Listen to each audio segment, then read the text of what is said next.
quality over quantity. Yan ang ginapractice ng JPPJ Game Farm owned by Mr. Adriano Poe Jr. Located ito dito sa New Carmen, Tugbok, Davao City. Nag-invest sila ng mga quality ng mga breeding materials at yung may matataas na mga winning percentage ang dahan-dahan nilang pinapadami. Kani nga manok, close please sa dangray og sweater ni Idol Bravo, no, Bebot Uy. Kani pod ang ato ang line nga grabe gid og padaog even atong mga buyer sa Manila mao ning ginabalik-balikan nila og balik sa ato.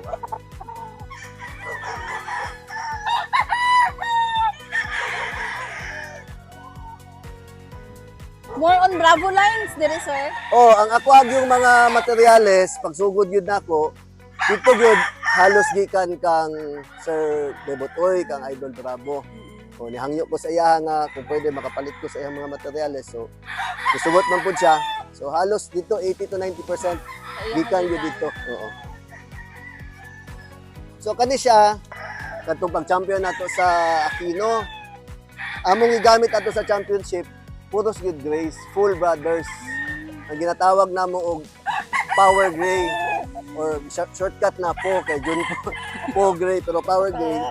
So mao ni siya nga mga bloodline na grays. Originally gikan gyapon kang Sir Bebot Uy nya. Nag-infuse na ko og mga laing dugo. Mao na niyang result. So mostly Picom nya yellow-legged. Napoy mo gawas nga straight comb pero panagsalang. Kasagaran yun, Picom yellow-legged. Napod siya mga dark legs. So duha ni siya ka klase. Yellow-legged and dark legs, power grays.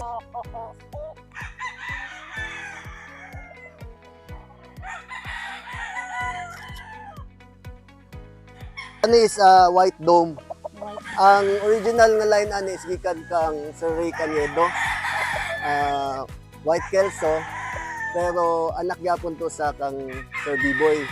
Bibo Enriquez. Oh, kang Bibo Enriquez na ako kang Ray Canedo na kang Sir Ray na. Ya, ang bulit ani kang Bravo. So cross to siya sa White Kelso and Dome. Domi, Bravo.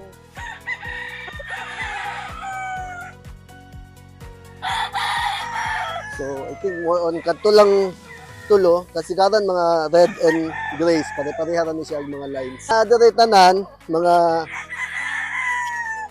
mga local banded ni WPC2.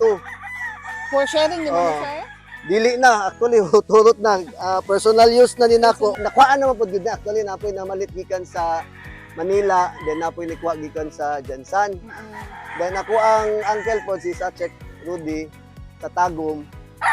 Siya mo pud gagamit sa atong mga manok atong para sa mga Tagum na Mga laban ni Boss LYR. Pero for next year, nag-expand ni, nagdugang ni og mga materyales. So hopefully makashare na ko for early bird season next year. Para karon murag sorry kayo na nahurot na gyud. Nahurot na. Personal use na Oh, lang personal yun. use na lang gyud. Kani ang bulit na to. Katong ganiha white man to, di ba? Kani darker side. Ang Bravo gyud ni gikan ang Yeah, din ang ano na ang sir. materials The parent. so, sa yagikan process na ni sa iyahang dome. So 3/4 ang dome ani, 1/4 ang gray. Direta sa mga kuan woodcock. Nadira to mga woodcocks. Kani ang original na sweater gikan kang Sir Bravo. Medyo nangarol na siya so dila na ko gunitan kay medyo masakitan na. Sensitive pa. Oh. Then kani ang ato ang hatch nga line. Actually ako ana ning produce. Kumuha na nila Oh, sir. two-time winner ni siya. So gigamit na namo as woodcock. So good naman good og molt nakita nimo. So may na lang naka breed na mi for early bird. So ipapahulay na pud ni mga couple of weeks from now. Then gamit na pud tong uban nga mga woodcocks. So ito yung whites natin, dalawa. White Kelso ito. So yung minention ko sa iyo na nakakuha tayo ng mga materials from Sir Ray Canedo. B-Boy Enriquez pa rin na line na White Kelso. So nakapag-produce na tayo. So, binalik natin sa mother para makapag-produce ulit ng mga White Kelsos natin na line. Dili Tama. ang white dito, Biboy Enriquez. Oh, B-boy. Kana po siya. Maabot man na dito. Baba. May advantages ba at saka disadvantages kung pa-slope ang area? Ang learnings namin, pag yung area natin sloping, one, di ba, ang mga tae, ang mga ipot sa manok natin, pag sloping, syempre pag umuulan, naturally, malilinis. Kasi kung flat, nakastay dyan, yung mga bacteria, mabilis mag-grow ba. So yun yung pinaka-advantage pag sloping, natural yung paglinis ng area. Second din, na-observe namin sa mga sisiu, pag maliit pa sila, syempre, akyat, baba, natural na umiikot sila, gumagala sa range area. Medyo malakas yung mga paa nila, mga tuhod nila pag sloping area. I've tried to search din sa YouTube, sa Facebook. Yun din ang sinasabi ng mga experienced breeders nila, Idol Bravo, nila Idol B-Boy, na advantage talaga pag nasa bundok or at least man lang sloping yung area mo. Kasi natural sa mga chicks, mga chickens ba na gusto nila na exercise sila everyday. Advantage, Ang tauhan. ang tao, napakahirap kung tingnan mo, medyo sloping. So, Sloping. magpapakain ka, unlike kung flat yung terrain mo, Oo, 30 mabilis. minutes, tapos mo na yung Opo, 200 heads, 300 heads. Ito, siguro 1 hour or more bago mo maikot. Gilagyan nyo lang ng parang Oo. steps sir, no? Hagdan-hagdan. O kasi noon, parang slope talaga to, so pinapanpan na ba, para at least hindi ganun kahirap. Kung paano magpunta doon, sir? Pwede tayo mag-ikot dyan or pwede sa labas tayo para mas ano. Okay. Kasi baka, dyan no, may pinto. Pwede naman. Kung gusto mo, makaya ba? Okay lang? Dito lang, sir. Okay naman. Dito Okay na lang, lang? sir. Dyan? Okay lang.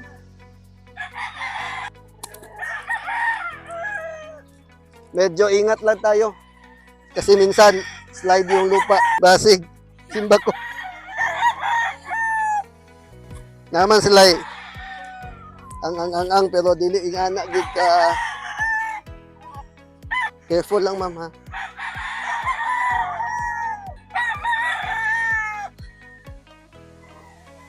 Hihi. So kanina yung mga balay-balay o may mga bahay dito. Ito yung pinaka-range area na namin. Meron din isa doon, hindi makita. So 5 bahay to ng mga sisyo. Dako pa din, sir, no? Mga ilang hectares ito dito, sir. Actually, yung property is 2 hectares. Mm-mm. Pero magkatapat sa other side ng road. Ito, mga 1 hectare lang itong na-develop. So may mga natitira dito ngayon. Ano to? Late born sa WPC4. O, nag-start na kami ng harvest last week. May mga konting natira na lang. Last na to na batch for this year. Then eventually, this coming early bird 2025, so ito na yung magagamit natin ng mga range area. Tapos naman kayo nag-breeding, sir, no? Early bird. Ongoing. Nakapag-salang na kami ng first batch. Hopefully by October 15, mag-hatch yung first batch namin. Then we're planning to have at least 3 batches for the early bird. Early bird. For the WPC2 sa local born, hindi na ako mag-breed kasi medyo malapit masyado yung WPC1, 2, and 3. Oo. So, nagitna yung WPC2, na-feel ko, nakikita ko, very short yung laban ng WPC2. Mm-mm. In fact, pwede mo gang gamitin yung WPC3 for WPC2 na laban. So, 1 lang kami, tapos 3 na agad. 3 na agad, and hopefully 4. Pansin ko dito sa inyo, sir, hindi kayo madami mag-breed kasi ginaano nyo yung quality ng manok, sir, no? Opo, ganun talaga yung, kasi parang quality versus quantity. Mm-mm. Number 1, challenge sa tao, tapos second din yung area. Mm-mm. So, siniselect talaga namin kung ano lang yung nakikita namin na maganda yung winning percentages. Yun yung pinofocus namin. Mga winning lines niyo, sir. Pero since last year, may mga inquiries, may mga buyers din from different areas of the country. So, ang in-expand namin o ang pinoproduce namin na mas marami, yung mga grays at saka mga dan grays natin, and sweaters. Yung mga Oo. ano na.